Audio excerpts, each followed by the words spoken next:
주님께서 여러분과 함께 또한 사제의 영과 함께 요한이 전한 거룩한 복음입니다. 주님 영광 받으소서.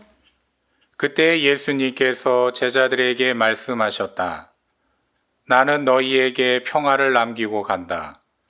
내 평화를 너희에게 준다.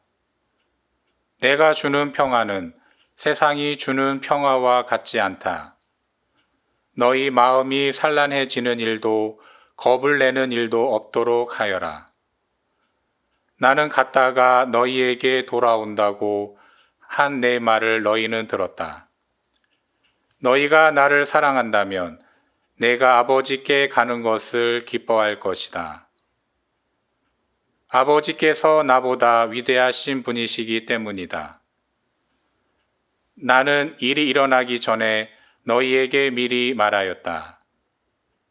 일이 일어날 때에 너희가 믿게 하려는 것이다. 나는 너희와 더 이상 많은 이야기를 나누지 않겠다. 이 세상에 우두머리가 오고 있기 때문이다. 그는 나에게 아무 권한도 없다. 그러나 내가 아버지를 사랑한다는 것과 아버지께서 명령하신 대로 내가 한다는 것을 세상이 알아야 한다. 주님의 말씀입니다. 그리스도님 찬미합니다. 찬미 예수님, 찬미 예수님. 저는 캄보디아 포이펫이라는 곳에 있는 포이펫 돈보스코 학교에서 살고 있는 살레시오스토의 양정식 마르코 신부입니다.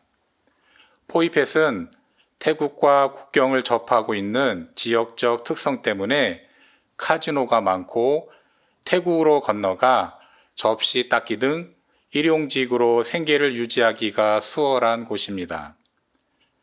이러한 국경지대라는 특성 때문에 캄보디아 다른 지역에서 실패하고 마지막 희망을 갖고 무작정 오는 사람이 많습니다.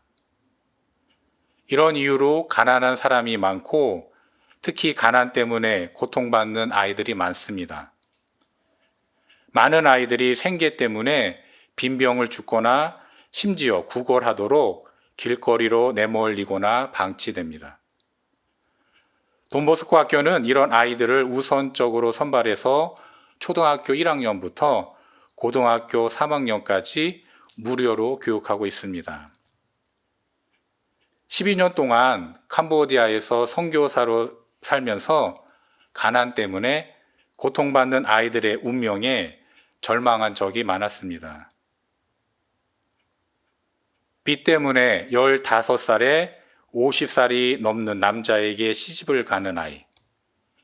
공부를 너무 하고 싶은데 공부 그만하고 카지노에 가서 일하라는 부모의 강요에 눈물을 흘리며 어찌할 바를 모르는 아이.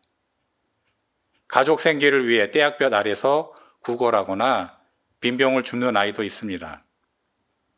아빠는 감옥에 갇혀 있고 정신장애를 겪고 있는 엄마, 3살짜리 동생이랑 오두막에서 사는 초등학교 3학년 여학생을 보면 밥이나 제대로 먹는지 걱정이 앞섭니다.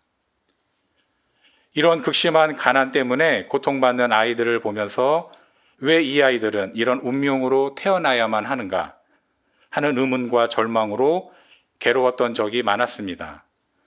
때로는 하느님께 항의를 하기도 했습니다. 그런데 돈보스코 학교에서 공부를 하고 졸업해 새로운 삶을 사는 아이들을 보면서 깨닫게 됐습니다. 그것은 우리의 사랑이 이 아이들의 운명을 바꾼다는 사실입니다. 솜차이라는 아이가 있었습니다. 이 아이는 9살 때쯤 부모가 앵벌이 조직에 팔았던 아이입니다. 그래서 길거리에서 앵벌이를 하다 경찰에 잡혀 돈보스코 학교로 보내졌습니다. 똑똑한 아이였는데 학교 기숙사에 살면서 열심히 공부했습니다.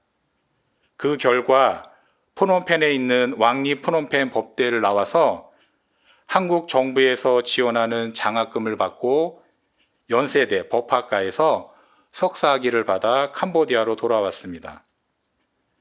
지금은 변호사가 되어서 프놈펜에 위치한 로펌에서 일하고 있습니다. 이처럼 돈보스코 학교에서 공부하며 새로운 삶을 살게 된 아이들을 보면서 이제 절망보다 어떻게 이 아이들을 교육시킬 수 있는지 고민합니다. 그리고 자신 있게 말합니다. 우리의 사랑이 아이들의 운명을 바꿉니다. 캄보디아 정부는 사립학교를 일절 지원하지 않습니다. 그래서 돈보스코 학교는 오로지 후원금만으로 운영됩니다. 많은 후원자분의 사랑으로 솜차이처럼 가난한 아이들이 돈보스코 학교에서 친구와 함께 공부하고 먹고 뛰어놀면서 자신들의 운명을 바꾸고 있습니다. 현재 622명의 아이들이 오직 후원금만으로 공부에 변호사도 되고 간호사도 되고 기술자도 되어 절망스러웠던 자신의 운명을 바꿀 수 있다는 사실 앞에서 운명을 바꾸는 사랑의 힘을 체험하게 됩니다. 선교사의 삶을 통해 가난한 아이들의 운명이 어둠에서 빛의 운명으로, 죽음에서 생명의 운명으로 바뀌는 현실을 목격하면서 사랑하는 사람은 부활을 체험한다는 사실 또한 깨달았습니다. 우리는 십자가 위 예수님의 고통을 바라보며 신앙인으로서 나도 죽을 만큼 열심히 살아야 한다고 다짐하곤 합니다. 그러나 열심인 삶은 단지 부활을 기대할 수 있을 뿐입니다. 열심한 삶이 훌륭한 삶이지만 아직 나를 유보하고 있기 때문입니다. 아직 내가 남아있기에 훌륭한 삶을 산 나에 대한 대가로 부활을 기대하게 되는 겁니다. 이러한 부활은 소생에 대한 기대일 뿐입니다. 부활의 십자가는 우리가 예수님과 함께 죽어야 한다고 말합니다. 예수님과 함께 죽었으니 예수님과 함께 부활하는 것입니다.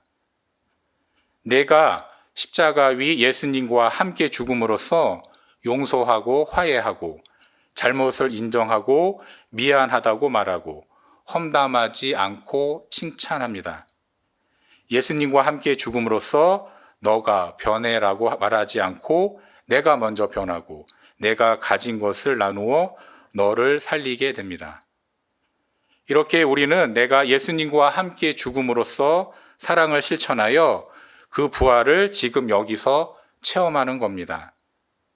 한마디로 십자가 위 예수님처럼 죽음으로써 사는 길을 선택하는 겁니다. 그래서 사랑하는 사람은 부활을 체험합니다. 내가 죽을 때 우리는 비로소 사랑의 길을 걸을 수 있고 그 길 한가운데서 부활을 만납니다.